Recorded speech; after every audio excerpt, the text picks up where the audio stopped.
Well, this year we're craving traditions, connection, and hugs, especially during the holiday season, and leaving parents with the challenge of talking to their kids about why they can't go to Grandma's house this year.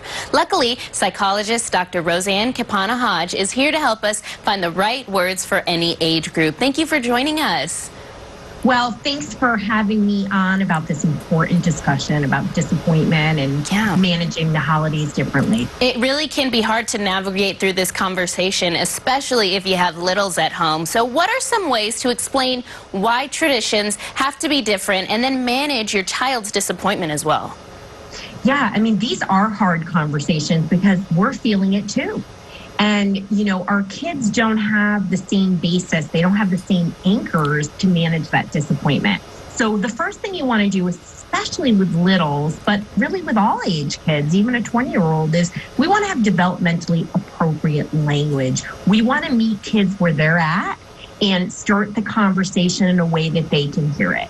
So with all kids, you want to ask your kids open-ended questions like, what do you know about the holidays and why we're not going to Grandma and Grandpa's? And this is important because they may be operating under false assumptions. They may not be able to see anything positive, like what are the alternatives we can do. And, you know, really just listen and be present and validate feelings. So, you know, I hear you. This is hard. I'm feeling it too.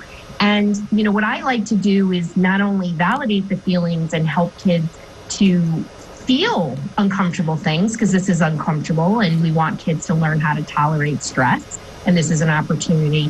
We want them to think about, you know, Denise, what are some alternative things they can do? Absolutely. I love those tips because not only are they perfect for right now through this pandemic, really you can use those throughout their entire lifetime. So thank you for sharing those tips. But let's talk about creating new holiday traditions, especially in the age of COVID. What can we do while spending the holidays at home? Yeah, so I am all about, you know, teaching kids, using these opportunities as lessons. And one of the big lessons here is to think about how to problem solve. And we want to give kids an opportunity to feel a sense of control when everything feels overwhelming and out of control in 2020.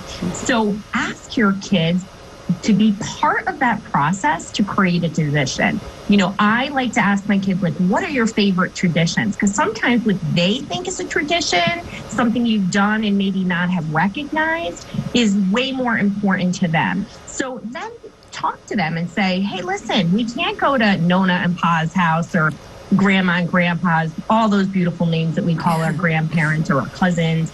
You know, what's something else we can do? And kids might have lots of creative ideas, and it's going to make them feel good about it and to participate that.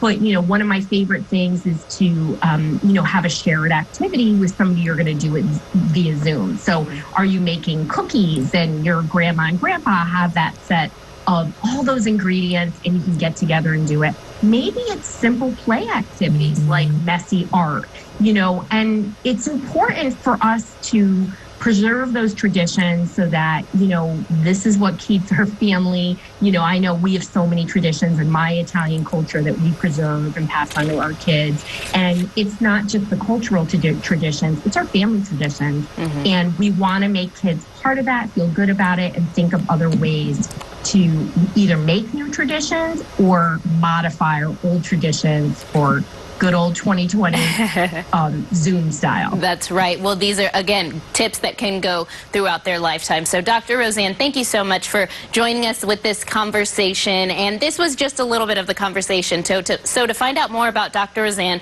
all you have to do is head to our website, SALiving.